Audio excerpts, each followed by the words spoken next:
I was watching a video right now on a YouTuber that just bought one of my dream cars, which is a Mustang Mach 1, and I had to get up. I had to get up to work. It's Tuesday, and I normally film Mondays, but it motivated me, not like in a way of envy, like, oh man, he got that, but it's more so like as in, he was able to do that, why can't I just gotta put in a little bit of work. So we're gonna get up, we're gonna go work on the hatch, finish what we started in the last video. Kind of funny how the last video I was not having a good day, but today, simply watching that video just amped me up so I can go finish the car. Last week, I had showed y'all I found this, and it had the little fitting that we need. So, we're gonna go ahead and take it off from this one, install it on our other fuel filter. There we go. So we needed our little adapter for our clutch line, and so it finally got here from Amazon. Big time package for just this little tiny fitting. But I hope this is the proper fitting that we need. That's basically all I was waiting on. Let's go head out to the hatch and install both of these fittings. First off, we're going to start out with our fuel filter. We're going to go ahead and remove this line. It's just this little bolt on top, and then this bolt takes off the whole little cap, and then you could take off the banjo fitting, and then we will install our fitting.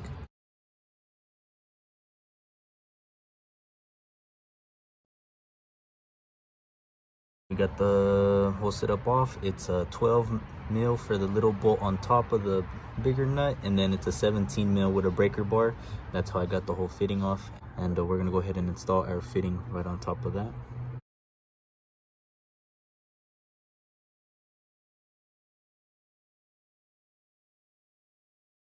Line is officially installed. I left the crush washer on from the previous fitting just because, I don't know, I just wanted to leave a washer in between this fitting and the fuel filter. So if it leaks, I'm most likely just gonna have to buy a new crush washer, and either way I'm gonna end up replacing the fuel filter later on once we start the car. Hopefully no leaks, shouldn't leak, and if it does, we'll upgrade everything else.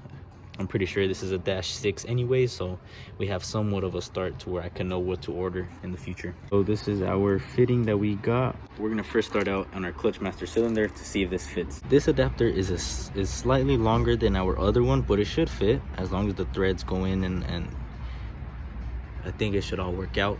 But the only thing I don't remember is how they go inside the line, but I think this side end, the pointy end, goes into the actual line, and this end will go into the clutch master cylinder or the transmission.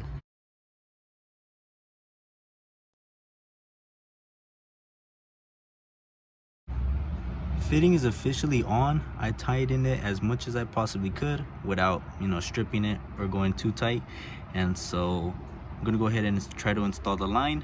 Clutch master portion of the line is officially installed. We're gonna go ahead and try to route it as best as possible and install this side that leads to the transmission right there.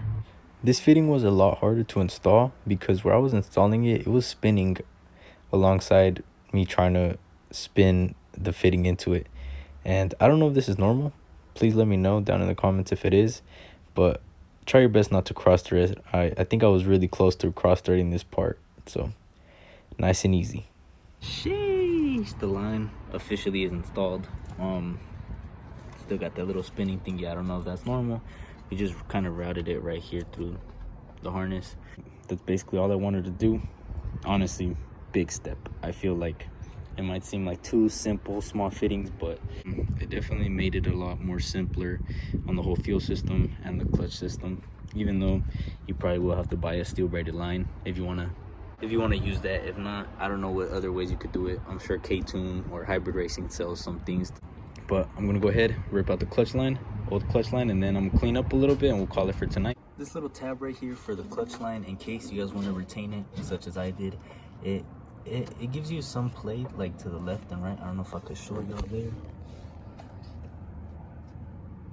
You can see it like kind of moving a little bit. You just basically want to pull it all to one side, and then it'll pop off.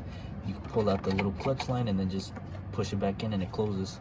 So you can retain this little holder, which I think this is just a brake line that leads to this wheel. So just a little heads up, and then we got to remove this bridge right here, which I'm assuming it's 8 mils, and then another little bracket over here, which I'm gonna try to do the same technique, or if not, if it just pops out. And then I think that should be it. Probably one more bracket over there. Oh shit, it's covered. That black bracket over there, if y'all could see it.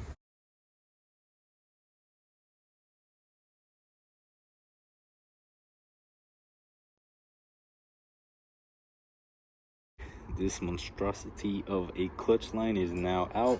It's things like this that I never know what to do with it after that.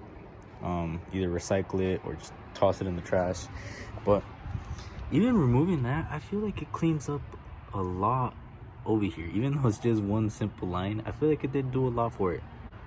Those really white nubs, that's where it used to be hung up on. That third nub down there, I'm pretty sure it's for the AC, so we'll leave that one. But I'm pretty sure this is why people end up like shaving their engine bay.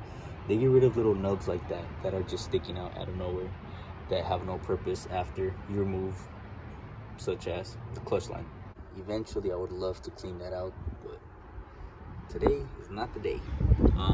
Also, just a little update.